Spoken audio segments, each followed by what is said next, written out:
कक्षा 8 पाठ 12 समय पर मिलने वाले गुरुकुलम पब्लिक स्कूल के ऑनलाइन क्लास में आपका स्वागत है। तो आज हम हरिश्चंद्र परसाई जी की बहुत अच्छी एक लेखक हैं हरिश्चंद्र परसाई, उनकी कृति पढ़ते हैं, रचना पढ़ते हैं। विधा है, एक व्यंग है। हरिश्चंद्र परसाई जी की आप पढ़ना, उनकी रचना है, बहुत ही अच्छी है और बहुत ही मजा आता है उनको पढ़ने में। आप बहुत सी रचना है इनकी, आप पढ़ना, बुक भी ले लेना आप इनकी, बहुत सारी देख लेना। तो इनके अनुसार आदमी 3 तरह के होते हैं, एक समय पर घर ना मिलने वाले, और दूसरे समय पर किसी के घर ना जाने वाले, और तीसरे ना समय पर घर मिलने वाले और ना समय पर किसी के घर जाने वाले। ठीक है, तो लेखक के अनुसार 3 प्रकार के लोग होते हैं। तो इसके बाद कुछ मुट्ठी भर जीवधारी बचते हैं जो समय पर घर मिलते हैं और समय पर दूसरों के घर जाते हैं। सज्जनता बस हम इन्हें भी आदमी कह देते हैं। ये असल में टाइम पीस है। ये असल में क्या है? टाइम पीस है।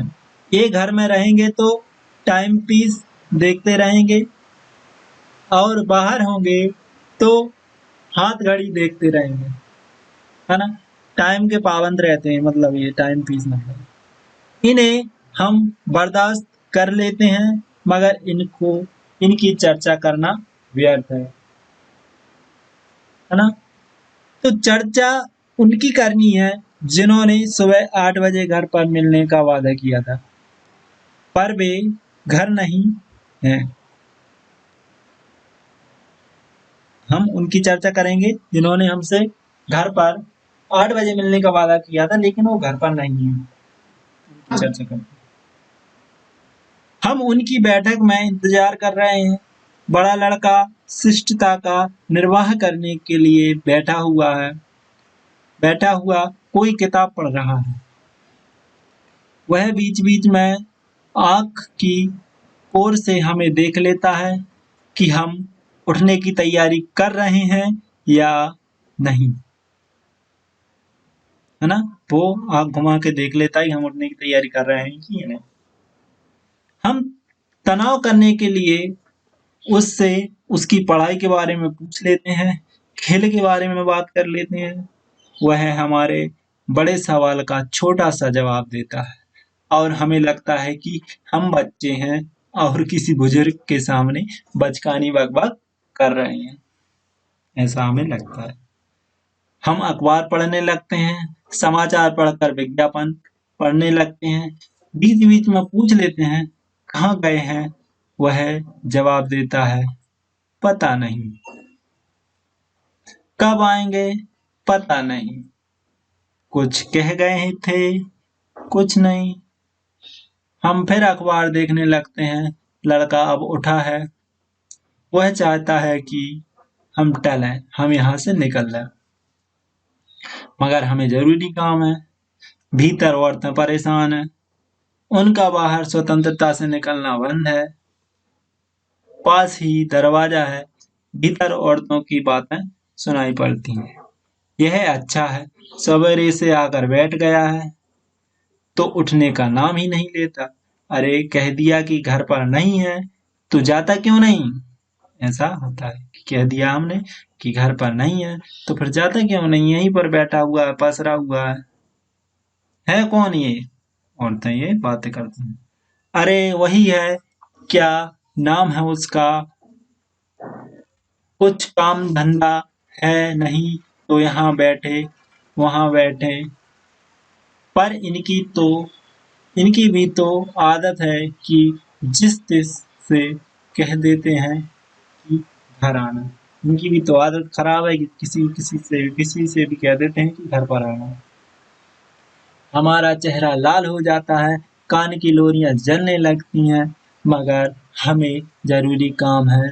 आखिर हम उठते हैं, लड़के से कहते हैं अच्छा अब हम जाते हैं, कह देना कि हम आए थे।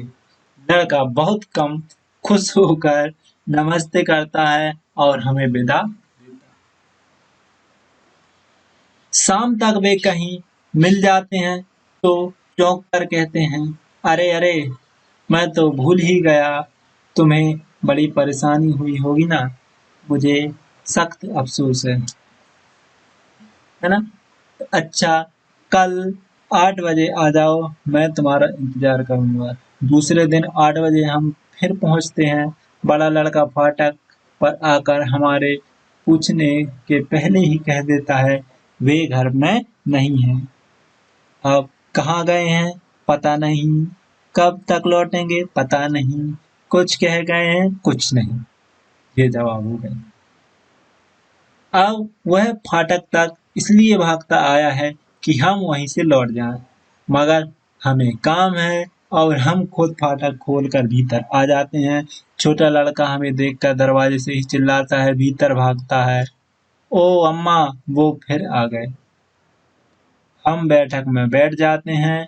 बड़ा लड़का किताब पढ़ने लगता है। हम कल का अखबार पढ़ने लगते हैं। लड़का मुंह छिपाकर हंसता है। छोटे बच्चे दरवाजे पर आकर हमें देख जाते हैं। भीतर औरतों की बातचीत सुनाई देती है। लो वह फिर आकर बैठ गया। बड़ा मट्ठर आदमी है। कह दिया कि घर पर नहीं तो जाकर अपना काम धाम क्यों नहीं देखता। काम धाम कुछ हो तो देखे, सब हंसती हैं। छोटा लड़का सारे परिवार की भावना समझकर दरवाजे पर आकर कहता है, ए पापा बाहर गए हैं। हम अनसुना करते हैं। लड़का फिर कहता है, ए पापा बाहर गए हैं। बड़ा लड़का इसे अनुचित समझता है। वह उसे डांटता है, ए मुन्ने, भाग यहाँ से, चुप। छोटा लड़का भाग जाता है मगर फिर आता है। फिर कहता है, ए पापा बाहर गए हैं। ए मुन्ने, चुप, चांटा खाएगा।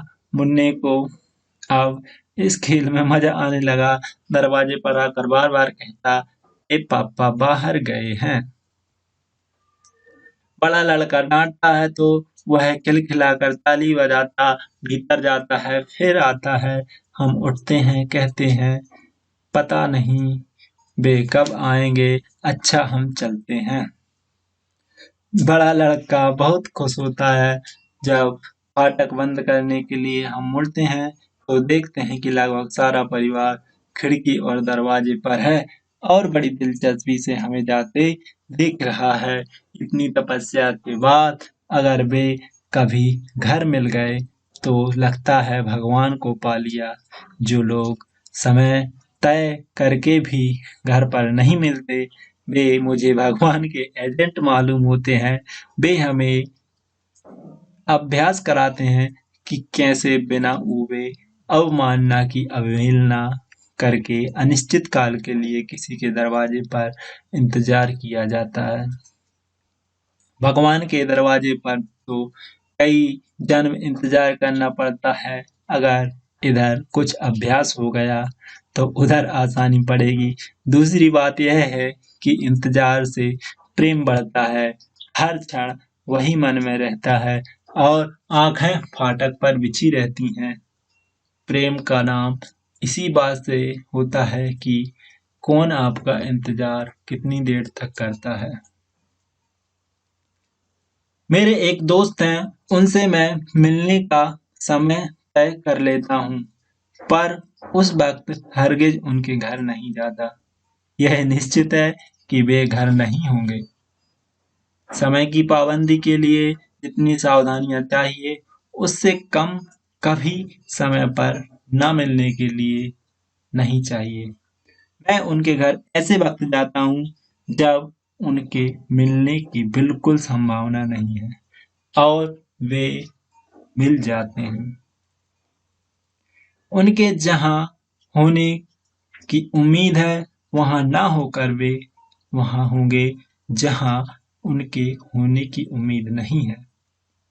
वे किसी कमेटी के सदस्य हैं जिसकी बैठक में उन्हें होना चाहिए, मगर उस वक्त वे घर पर मिल जाएंगे जिस वक्त उनको बैठक में होना चाहिए, उस वक्त वो है घर पर मिल जाएंगे। जब मेरा उनसे नया परिचय था और कुछ औपचारिकता बाकी थी, तब उन्होंने मुझे दूसरे दिन 11 बजे खाने पर बुलाया। मैं ठीक 11 बजे पहुंच गया। मालूम हुआ कि वे घर पर नहीं हैं, आते ही होंगे। यह सोचकर मैं बैठ गया। 12 बज गए तो मैंने उनके लड़के से पूछा, कहाँ गए हैं? उसने कहा, कुछ पता नहीं। कब आएंगे? कुछ बता कर गए हैं? उसने कहा, कुछ नहीं बता गए। मैं बैठा रहा। जब एक जब एक जब 1 बज गया, तब लड़के ने कहा, आपको कुछ जरूरी काम होगा। मैं उसे कैसे बताता कि क्या काम है। इतना मैं अलबत्ता समझ गया कि इस परिवार में मेरे भोजन का कोई सिलसिला नहीं है। मैं थोड़ी देर और बैठकर उठ गया। शाम को मुझे मालूम हुआ कि जब मैं उनके घर बैठा था, तब वे खुद दूसरे के घर भोजन कर रहे थे। मुझे मिले तो बहुत दुखी हुए, कहने लगे, अरे बड़ी गलती हो गई, मैं भूल गया फलां के यहाँ बैठा था। उन्होंने बहुत जोर दिया, मैंने वहीं खाना खा लिया। अच्छा, अब कल जरूर आ जाना। कल फिर बुला लिया उन्होंने। कई सालों के उनके साथ के अनुभवों से सावधानी की दीवार मैंने अपने आसपास खड़ी कर ली थी। वे जिस वक्त घर मिलने का वादा करते, उस वक्त मैं कभी नहीं जाता, और जब वे मेरे घर आने की बात तय करते, तब मैं बेखटके बाहर घूमता। मुझे विश्वास था वे उस वक्त नहीं आएंगे। शाम को 7 बजे उन्होंने आने को कहा है, तो सुबह 8 बजे तक भी आ सकते हैं। वे घर से इधर आने के लिए ही निकलेंगे, पर रास्ते में जो मिल जाएगा उसी के हो जाएंगे। उससे बातें करने लगेंगे, उसके घर चले जाएंगे, वहीं खाना खा लेंगे, और तब उन्हें याद आएगा कि किसी से मिलने का वक्त तय किया था। वे हड़बड़ा कर भागेंगे। पर रास्ते में कोई मिल गया तो उसी के साथ हो लेंगे। लेकिन कई सालों बाद मेरी सावधानी की दीवार फिर टूट गई। हमारे एक मित्र का तबादला हो गया। मित्र से उनके भी अच्छे संबंध थे। मिले तो भावुक हो उठे, अरे अब न जाने कब मिलना होता है। इतनी दूर चले जाओगे, कब जा रहे हो? मित्र ने तारीख बताई। वे बोले, तो कल शाम को हमारे साथ भोजन करो, तुम और परसाई दोनों आ जाओ। देखो भूलना मत, मैं साथ रहूंगा, राह देखूंगा। मेरे मन में खटका तो हुआ, पर उस भावुकता और आत्मीयता के सामने मैं भी गाफिल हो गया। दूसरे दिन शाम को हम उनके घर पहुंच गए। वे घर पर नहीं थे। हम दोनों ने अब सचेत हो गए। मित्र ने कहा, यार उन्हें जानते हुए भी तुमने हाँ कह दिया। मैंने कहा, निमंत्रण तो तुम्हारा था, मैं बाधक क्यों बनता? उसने कहा, लेकिन हम आ क्यों गए? हाँ कहकर कह देते, पर आते नहीं। मैंने कहा, पर उन्होंने भोजन का प्रबंध करवा लिया हो तो फिर ना आना कितना बुरा होता। उसने कहा, कहाँ प्रबंध करवाया हुआ यार, लड़के से पूछ लो ना। मैंने लड़के से पूछा, क्यों वे कुछ कह गए हैं? वह बोला, जी नहीं, वे तो कुछ नहीं कह गए। हमने एक दूसरे की तरफ देखा, उठ पड़े। रास्ते में किसी ने बताया कि वे अमुक जगह बैठे हैं। हम वहां पहुंचे। इसके पहले कि मैं उनसे शिकायत करूं, वे उस मित्र से बोले, तो कब जा रहे हो?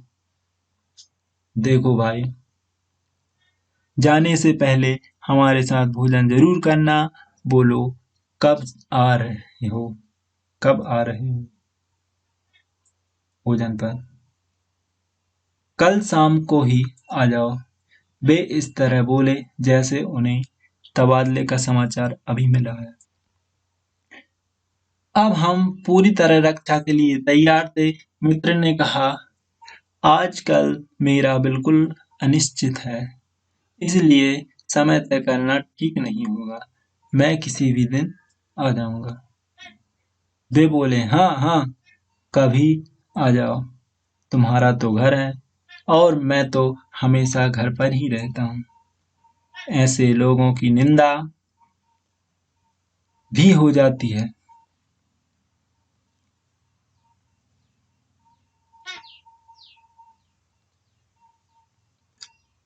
ना, दूसरों को वक्त खराब करते हैं।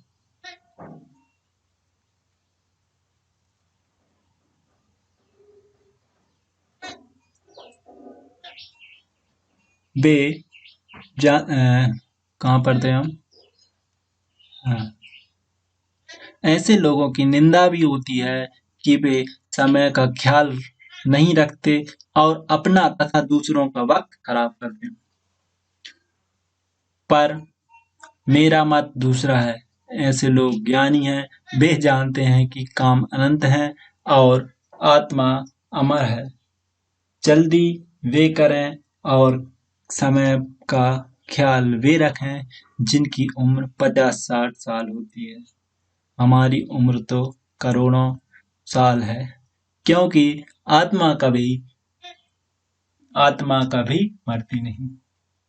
जो काम इस जन्म में पूरे नहीं हुए, उन्हें अगले जन्म में पूरे कर लेंगे या उसके बाद वाले में। इस बार आत्मा ने मनुष्य का चोला लिया है, अगली बार वह मेंढक का चोला भी ले सकते हैं। तब मेंढक के रूप में हम वे काम पूरा कर लेंगे जो आदमी के रूप में नहीं हो पाए। जल्दी क्या है, ठीक है। तो लेखक ने बहुत अच्छे इस प्रकार के व्यंग लिखे हैं। आप इनकी रचनाएं अवश्य पढ़ें। नए शब्द मुट्ठी भर यानी थोड़े, बहुत थोड़े। बर्दाश्त यानी सहन करना। मट्ठर यानी सुस्त, आलसी लोग, बेकार के लोग। अवहेलना, अवज्ञा, आज्ञा न मानना। गाफिल, बेसुध, असावधान। निर्वाह करना यानी निभाना। अवमानना, अनादर, है ना, किसी का आदर न करना। अनुभव विस्तार वस्तुनिष्ठ प्रश्न सही जोड़ी बनाइए। अब हम सही जोड़ी पर आ जाते हैं। तो सही जोड़ी पहला हो जाएगा आपका, सज्जनता बस इन्हें भी आदमी कह देते हैं। तो इसका आ जाएगा, ये असल में टाइम पीस है ना। आदमी बोल ही देते हैं लेकिन ये क्या है, टाइम पीस, ये है ना। वे जिस वक्त घर पर मिलने का वादा करते हैं उस वक्त मैं कभी नहीं जाता। उस वक्त मैं, सॉरी, ये आएगा इसका, उस वक्त मैं कभी नहीं जाता। ठीक है, इसको हम मिटा देते हैं।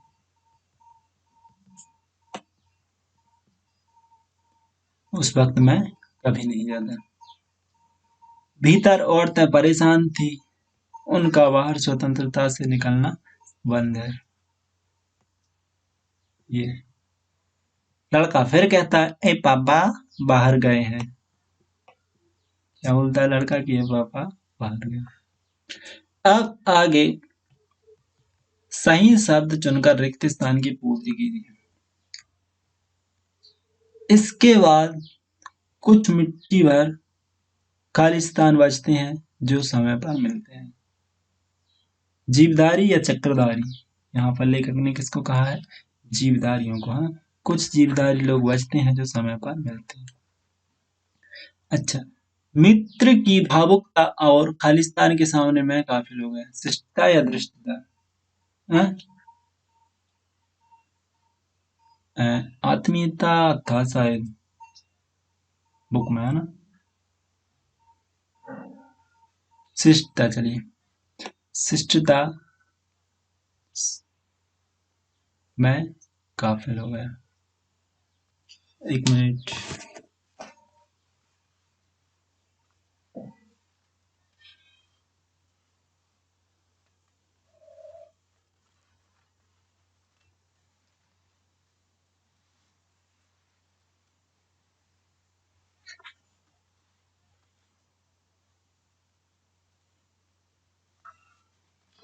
चलिए शिष्टता। इस बार आत्मा ने मनुष्य का चोला लिया है ना? क्या लिया है? चोला की झोला? चोला है ना? मनुष्य का चोला लिया। हमारा चेहरा खालिस्तान हो जाएगा, काला या नीला, लाल या नीला? कैसा? लाल हो जाएगा। अब इसके बाद अति लघु उत्तरीय प्रश्न। परसाई जी के अनुसार मनुष्य कितने प्रकार के होते हैं?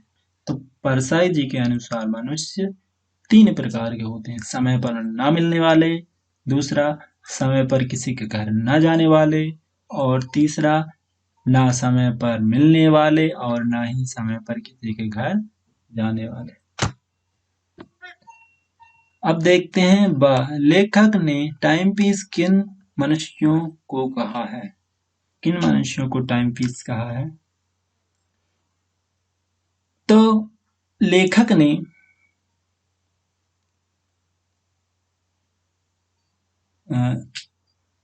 ने टाइम पीस उन मनुष्यों को कहा है जो समय पर मिलते हैं और समय पर दूसरों के घर भी जाते हैं, उन्हें टाइम पीस कहा। अगला है, समाज में किन मनुष्यों की निंदा की जाती है? किन की निंदा की जाती है? तो समाज में उन मनुष्यों की निंदा की जाती है जो समय का ख्याल नहीं रखते और अपना तथा दूसरों का समय खराब करते हैं। समय पर न मिलने वाले यदि समय पर मिल जाए तो कैसा लगता है? समय पर मिलने वाले यदि समय पर न मिलने वाले यदि समय पर मिल जाए तो लगता है कि भगवान को पा लिया, है ना? अब लघु उत्तरीय प्रश्न। समय निर्धारित कर समय पर न मिलने वालों से क्या कठिनाई होती है? तो ऐसे लोग जो समय निर्धारित कर लेते हैं और समय पर नहीं मिलता, उनके लिए क्या कठिनाई होती है उनसे? समय निर्धारित कर समय पर न मिलने वालों से अनेक कठिनाइयां होती हैं। उनका लंबे समय तक इंतजार करना पड़ता है, उनका बार बार चक्कर लगाना पड़ता है, इससे जी उब जाता है, दूसरों की नजर में गिर जाना पड़ता है। अब समय पर न मिलने वाले की प्रतीक्षा करने में कैसा अनुभव होता है?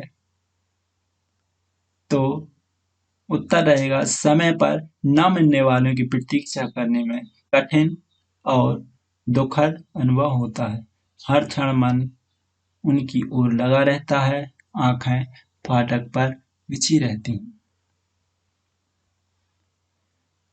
लड़का पूछने से पहले क्या उत्तर देता है ना? लड़का पूछने से पहले उत्तर देता है कि वे घर में नहीं है। लेखक ने कई अनुभवों के बाद क्या किया? तो लेखक ने कई अनुभवों के बाद तय किया कि वह जिसे इस जन्म में नहीं पूरा कर पाया उसे अगले जन्म में पूरा कर लेगा। भाषा की बात। भाषा की बात पहला है आपका बोलिए और लिखिए। इनको आपको बोलना है, शुद्ध बोलना है और शुद्ध लिखना। मट्ठर, औपचारिकता, स्वतंत्रता, अवहेलना। प्रश्न 2, निम्नलिखित शब्दों की शुद्ध वर्तनी पर गोला लगाइए। जो आपको शुद्ध है उस पर आपको गोला लगाना है। पहला शिष्टता, दूसरा अनिश्चितता, अनिश्चित,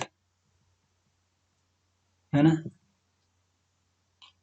और इसमें अवमानना, अपमानना, अवमानना।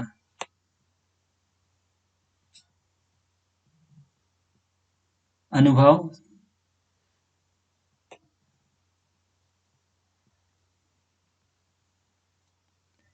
अब इसके बाद निम्नलिखित शब्दों का वाक्यों में प्रयोग कीजिए।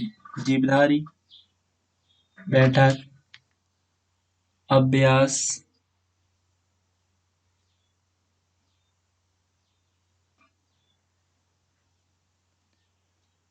तो देखिए हम इनका वाक्यों में प्रयोग करते हैं।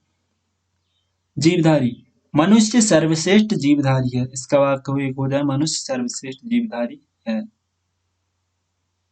ठीक है। अब इसके बाद दूसरा है बैठक। बैठक में तेज बहस हो रही थी। ठीक है। वाक्य हो जाए अभ्यास। अभ्यास से कठिन काम आसान हो जाता है। ठीक है। अब विश्वास, हमें सब पर विश्वास नहीं करना चाहिए। चौथा विज्ञापन, अखबार में रोज ही विज्ञापन निकलते हैं। हो गया। अब निम्नलिखित शब्दों में से उर्दू, अंग्रेजी और हिंदी शब्द छांट कर लिखिए। उर्दू, अंग्रेजी और हिंदी के शब्द छांट कर लिखना। तो देखिए उर्दू के शब्द पहले छांट लेते हैं। देखिए पहला तो ये है अखबार। अखबार एक उर्दू का शब्द है। किताब भी उर्दू का शब्द है ना। अफसोस उर्दू का शब्द है। ठीक है। अफसोस उर्दू का शब्द है। तबादला उर्दू का शब्द है। दिलचस्पी उर्दू का शब्द है। चलिए अब अंग्रेजी के देखते हैं। टाइम पीस अंग्रेजी का शब्द है। एजेंट अंग्रेजी का शब्द है। कमेटी अंग्रेजी का शब्द है। ऑफिस अंग्रेजी का शब्द है। टेबल भी अंग्रेजी का शब्द है। अब बचे हिंदी के शब्द, जैसे शिष्टता, स्वतंत्रता, अनुचित, निंदा, निमंत्रण, आत्मा, ये किसके शब्द हैं? हिंदी के। अब भाव में अनु उपसर्ग लगाकर हम अनुभव शब्द बना है। निम्नलिखित शब्दों में इसी प्रकार के अनुशब्द अनु उपसर्ग लगाकर नए शब्द बनाइए। तो ए हो जाएगा आपका अनुकूल, अनुसार, अनुकरण, अनुमोदन, अनुमति और अनुमान। ठीक है। इसके साथ आपका पाठ समाप्त होता है। पाठ 12 हरिशंकर परसाई जी की कविता थी। धन्यवाद बहुत बहुत।